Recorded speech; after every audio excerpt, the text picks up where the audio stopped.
Bon matin tout le monde. Écoutez, je vous souhaite une super belle journée encore aujourd'hui avec le beau soleil. J'ai décidé de m'installer dehors. Je ne sais pas si vous aussi vous avez cette possibilité-là, mais je vous le conseille fortement, ça fait du bien. Donc, ce matin, écoutez, j'ai le plaisir de recevoir Monsieur Jean Côté. Bon matin, Jean. Bon matin, Lucie, comment ça va? Ah, moi, ça va super bien. Et toi? Ah, super bien. Une belle semaine qui commence. Tout à fait.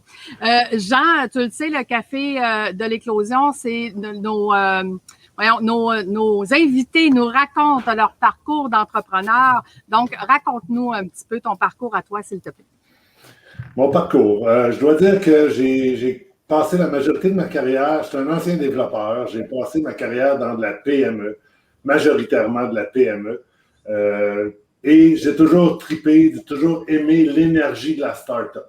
Puis j'ai passé, donc, tu sais, là, puis souvent je dis, dans une start-up, le 10 cents est trop gros pour se tourner de bord. Tu sais, là, c'est. Ouais. Ils ont décollé sur l'arbre, comme on dit. Ouais, c'est ça.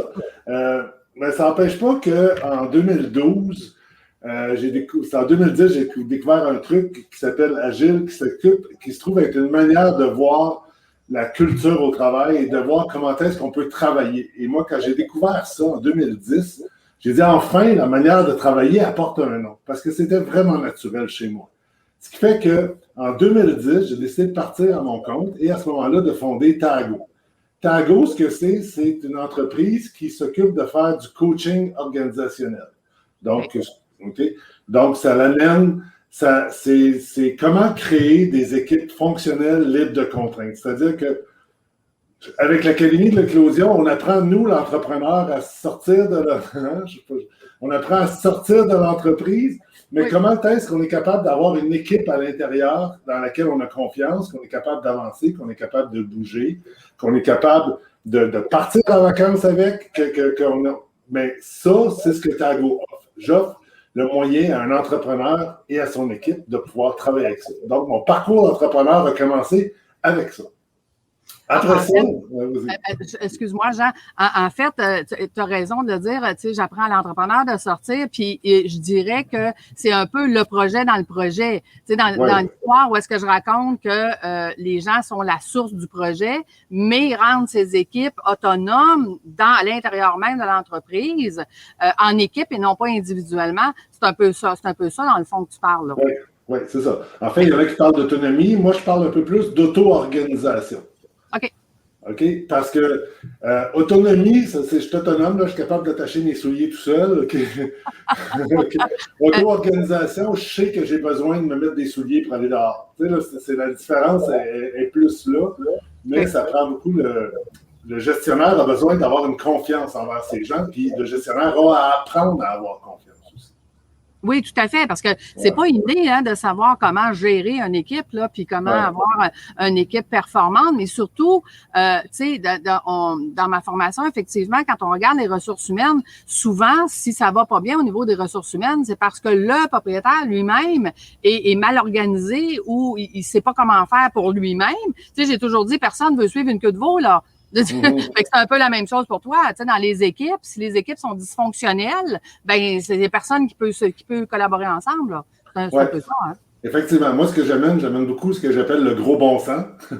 Mais tout ça, tu sais, mais c'est. Avons-nous perdu le gros bon sens, Jean? Non, mais je le nomme, OK? Et l'autre truc, c'est ça prend de la vision. Ça prend une vision de l'entrepreneur qui soit capable, au-delà de dire c'est la vision, je vais être le numéro 1 mondial en 2024. Ça prend un petit peu plus de viande que ça, mais il doit aussi la vendre, sa vision, qu'il doit la vendre, sa vision, à ses employés autant qu'à ses clients. Puis je te donne un exemple.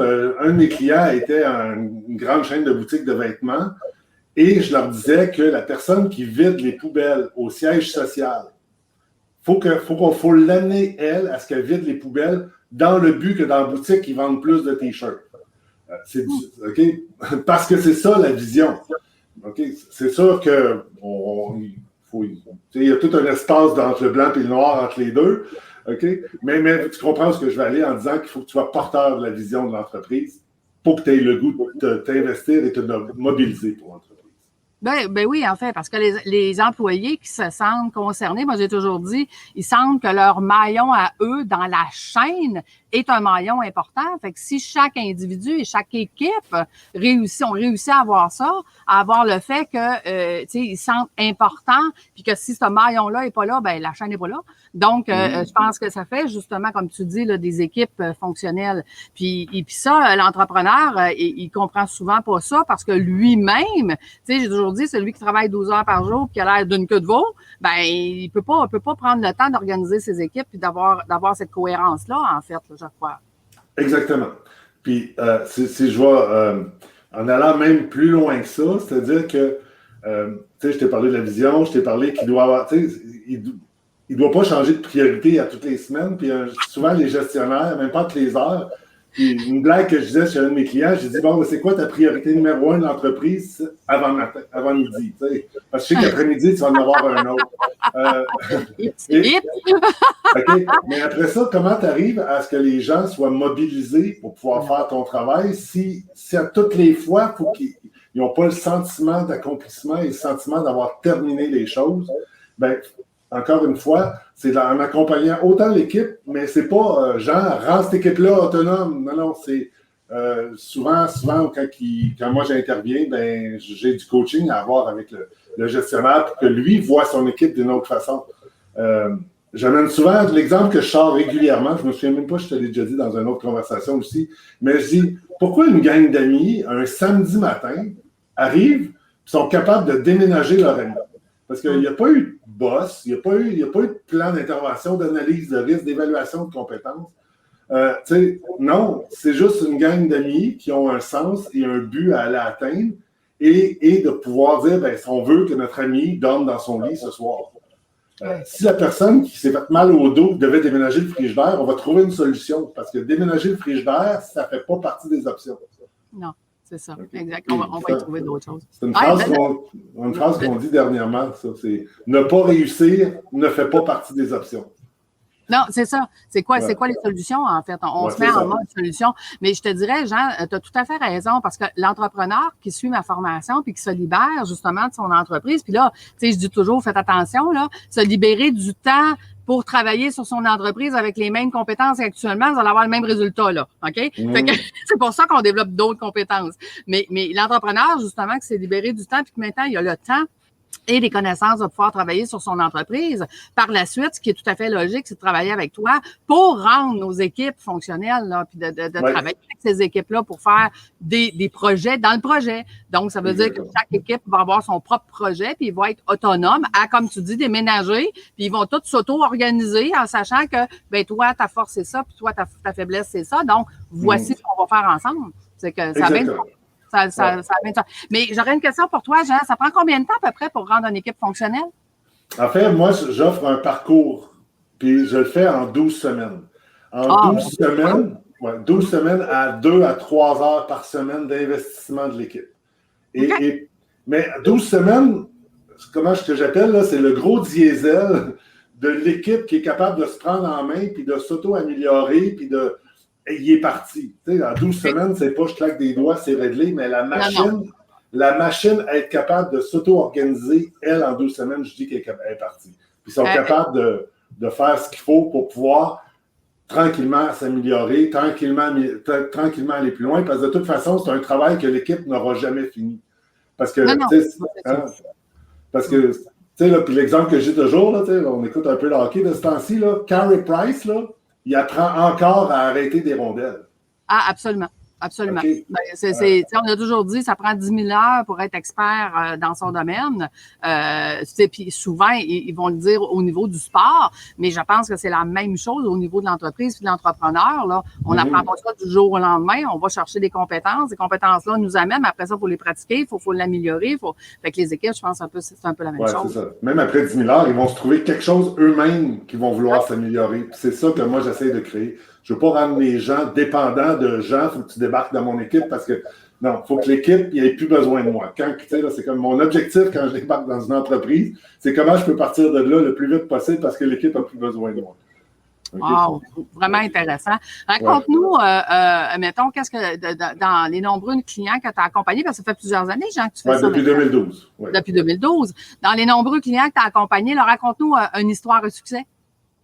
Une histoire à succès. Il y en a eu plusieurs. Puis en fait, dans à peu près tous mes clients, on trouve à quelque part des petites pépites d'or que j'appelle, c'est-à-dire des gens qui étaient la nobody, la personne qui était dans son petit coin, un peu distrait, puis que... Le Cendrillon. Ouais, c'est ça, Cendrillon. Le Cendrillon, OK. Qui était vraiment tu sais, là, c'est comme qui était vraiment écrasé par le système, par la bureaucratie, qui avait plein d'idées, qui avait plein de choses, mais qui n'avait pas l'espace pour pouvoir grandir, puis de s'affirmer, puis là, ben, en tout cas, j'ai en tête, là, j'ai une personne en tête qui était ça. Puis en fait, c'est rendu une partenaire Tago, c'est cette personne-là.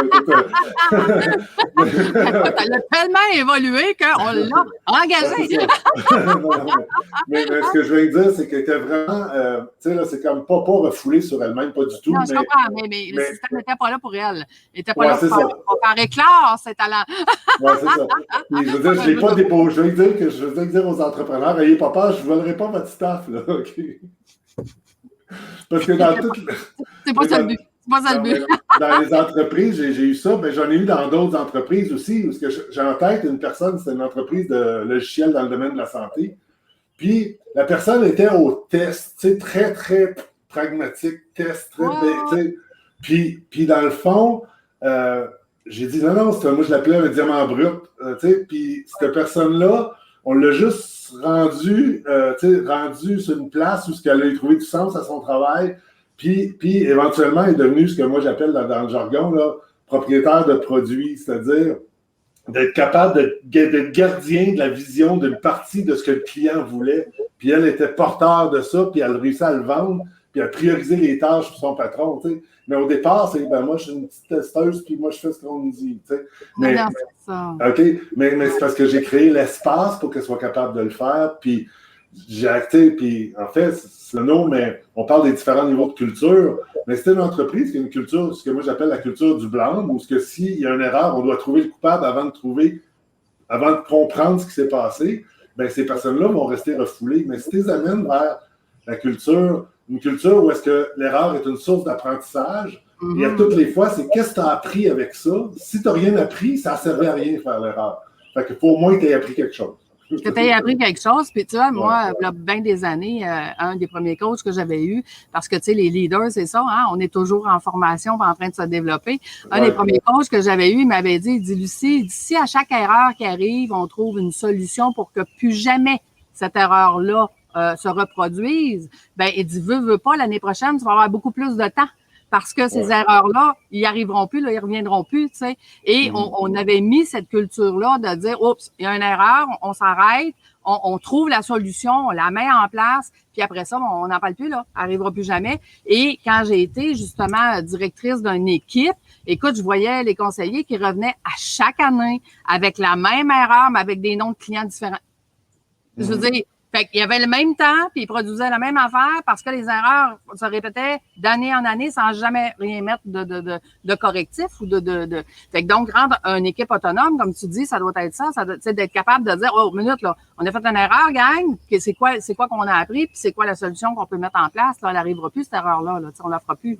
Fait que ça fait faire une différence. En fait, je serais curieuse, Jean, de voir, après ton passage, juste la rétention des employés, ça doit faire une grosse différence aussi. Parce que les employés, ça semble beaucoup plus considéré par l'entreprise aussi.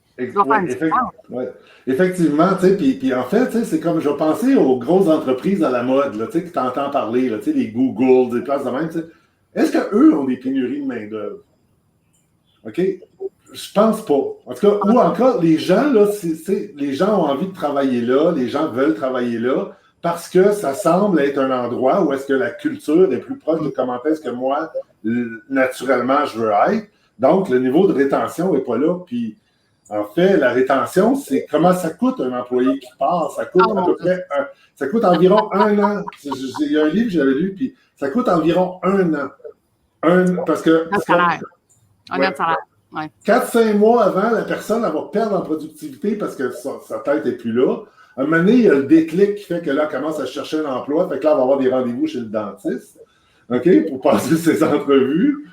Puis après ça, à un moment donné, elle part. Puis là, tu parles de recrutement d'une autre.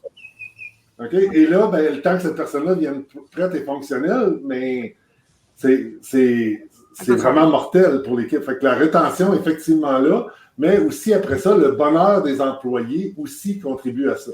Ah, absolument. OK? Dans la profitabilité de l'entreprise. Ah, tout à fait. Écoute, quel truc et astuce tu donnerais à nos gens qui nous écoutent ce matin? C'est drôle parce que ce matin, je prenais ma marche matinale. Je promène mon chien sans avoir un chien tous les matins. Et puis. Il promène son chien, pas de chien. Ouais, c'est ça. Hey, ça va bien pas dans le temps, celle-là. Puis en fait, je pensais à ça. Puis le conseil que je voudrais donner, c'est un peu en lien avec une vidéo que j'ai mise sur LinkedIn cette semaine. À vous, les gestionnaires, à vous, les propriétaires d'entreprises, l'été va arriver. Et là, ben, vous allez partir en vacances. Partir en vacances où vous voulez partir en vacances. Mais un des trucs que j'ai donné dans cette vidéo-là, c'est de dire, ben, à partir d'un matin, là, face à votre équipe, mais quand il y a une décision à prendre, ils viennent vous poser une question, demandez à la personne, si je t'ai parti en vacances, quelle décision tu aurais prise? Donc, dans cette manière-là, vous allez pratiquer les gens à ce que vous soyez en vacances, mais vous êtes là pour checker qu'est-ce qui se passerait.